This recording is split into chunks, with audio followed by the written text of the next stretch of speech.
In this video, we're going to talk about graphing. Graphs will come up regularly in your study of chemistry, both in lecture, where you'll see graphs that depict theoretical relationships between variables, and especially in the lab, where you'll be collecting data to gain evidence for relationships between variables.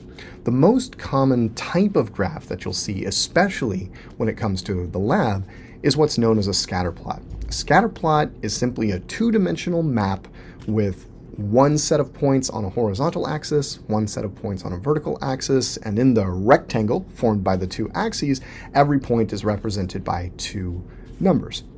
The two scales, the horizontal and vertical scales, are known as axes, and the horizontal axis is typically called the x-axis, and this is typically used to represent the independent variable, the variable that we independently manipulate in the course of an experiment.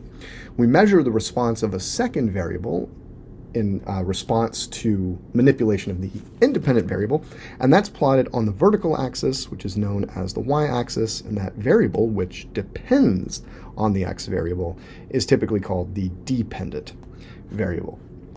Now, each axis is essentially a number line, a scale, right? It's some phenomenon plotted on a number line in specified units. And on a well-prepared and informative graph, you'll see what's plotted on each axis and the units of that quantity on an axis label. You can see that on this slide. Now, your days of hand-drawing graphs, if you ever did that in grade school, are long gone at this point. In collegiate chemistry courses, you're only ever going to draw graphs using spreadsheet software like Microsoft Excel, and on this slide you see an example of a scatter plot generated in Microsoft Excel from some data about showing the amount and pressure of a gas. And we can see here, for example, that there appears to be a linear relationship between these variables on the graph. We'll talk about how we can come to that conclusion in a couple of slides. First, I wanted to survey the most common types of mathematical relationships that you'll see on graphs. And the first, and probably the most common in introductory chemistry, is the linear relationship. A linear relationship on a graph just looks like a straight line. This could be a line sloping upward, in which case y increases as x increases, or it could be sloping downward, in which case y decreases as x increases.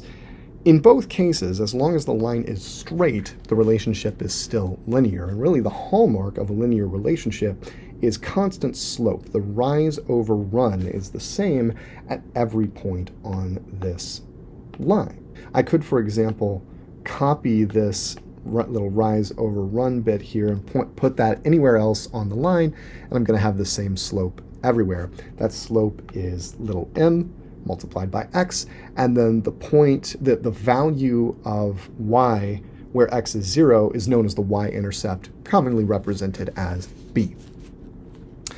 Another relationship you'll commonly see is the quadratic relationship, a second-degree polynomial essentially in x. Y is equal to a constant, times x squared, plus b times x, plus c. A, b, and c, all constant numbers, can be positive or negative, and the relationship here is essentially parabolic.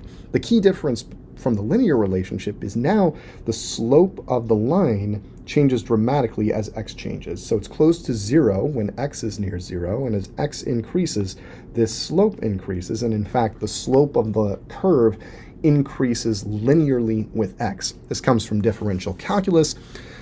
It's not important really to know at this point, but just makes the point that now instead of a constant slope like we have in a linear relationship, the slope varies across a quadratic relationship.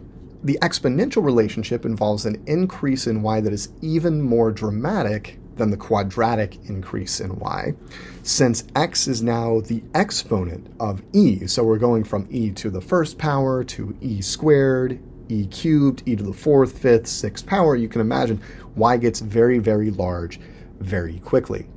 If the a constant out front of e to the x is negative, we would see a rapid decrease in the variable y, but still the relationship is fundamentally, mathematically, exponential.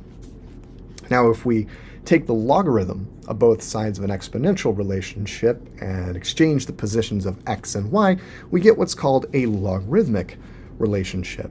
The logarithm is the inverse of the exponential function, and so the logarithmic relationship is kind of like the inverse of the exponential relationship. Y increases only very, very slowly with x. You'll see, for example, on this graph that y increases relatively quickly at first, but flattens out and increases only very, very slowly as x increases. It does continue to increase without limit. This is not approaching an asymptote.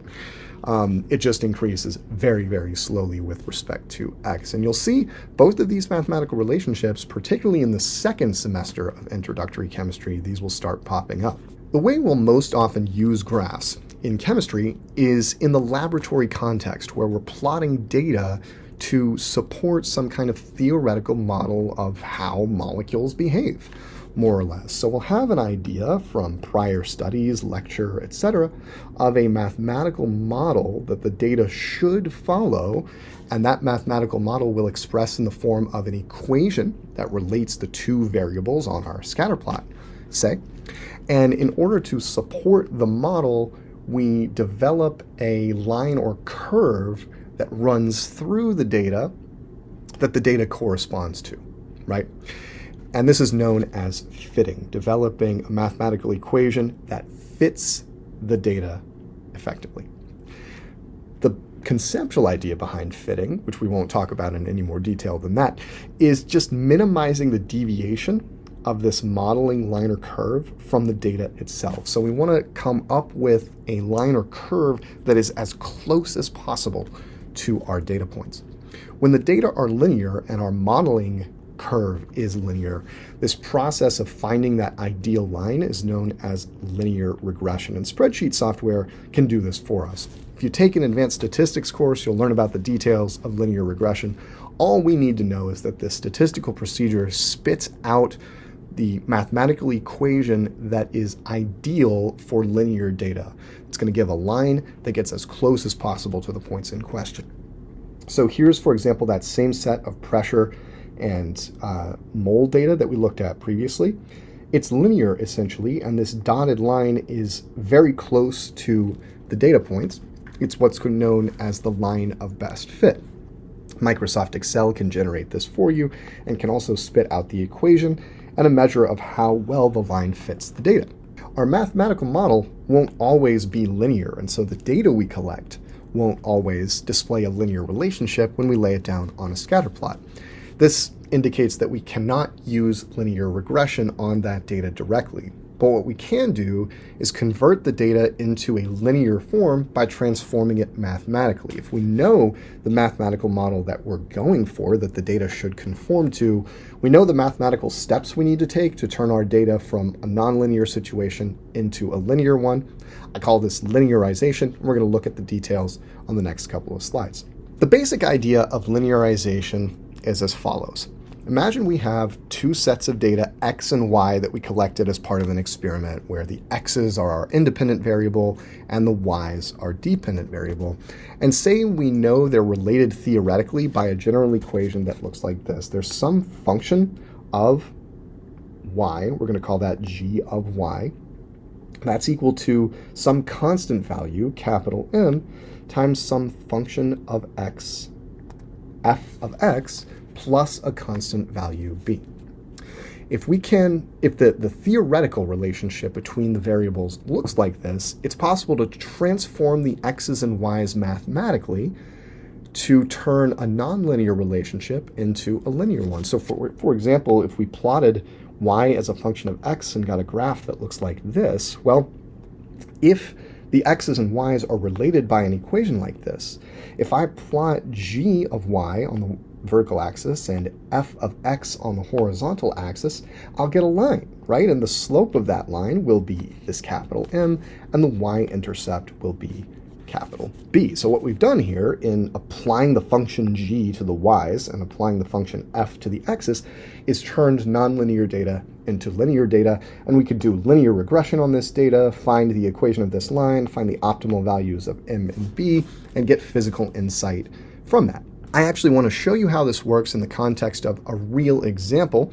The details of the chemical basis of this are not important. All you need to know for this example is that we've got a quantity, the rate constant, little k, and that's related exponentially to the temperature T. And the form of that relationship is shown right here. Little k is equal to capital A, that's just a constant, e to the negative capital B divided by the temperature.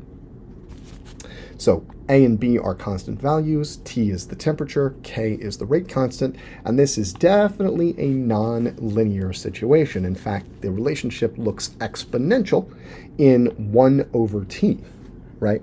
Negative B, B being just a number over T, is more or less the same as 1 over T, right? Or negative 1 over T, I should say. So we would expect a nonlinear relationship between the variables, temperature and rate constant, and that's actually what we see in this real data right here. This is nonlinear data, and it's worth pausing and reflecting on the data to verify that. Essentially, the slopes of the lines between these two pairs of points should be the same, and they're not. So this is a non-linear situation.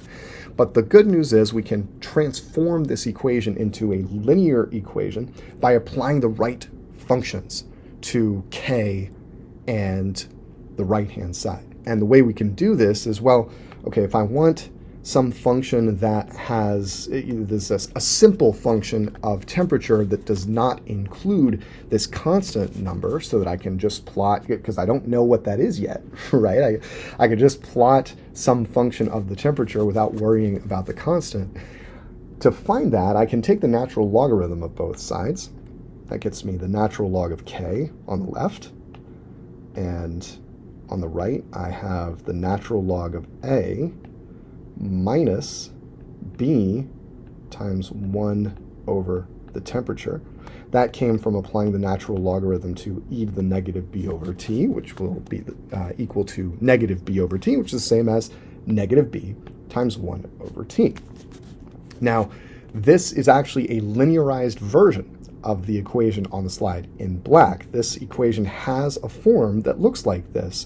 G of the rate constant, in this case g of k, is equal to some constant times a function of the temperature plus some y-intercept. To see that, I'm actually going to rearrange this a little bit. So natural log of k is equal to negative b times 1 over temperature plus the natural log of A. Now, A is just a constant value, right? A is just a number. So that is acting like our y-intercept. Negative b is multiplying 1 over t. That's acting like our slope. The y variable here is the natural log of k, and the x variable is 1 over t. When we look at this equation in this light, we see it's actually a linear equation, an equation that is linear in the natural log of k and 1 over t. So if I plot the natural log of k on the vertical axis and 1 over t on the horizontal axis, I should get a line. And in fact, we're going to jump over to Excel, and I'm going to show you that this is exactly what happens when we actually transform the data you see on the slide in this way. All right, so here I have the data plotted, just the temperatures on the x-axis and the rate constant on the y-axis. And this is a nonlinear relationship. As we noted earlier, the slope is increasing here as we move left to right? There's a steeper line between these 2 points than there is between these 2 points. So it's a nonlinear relationship.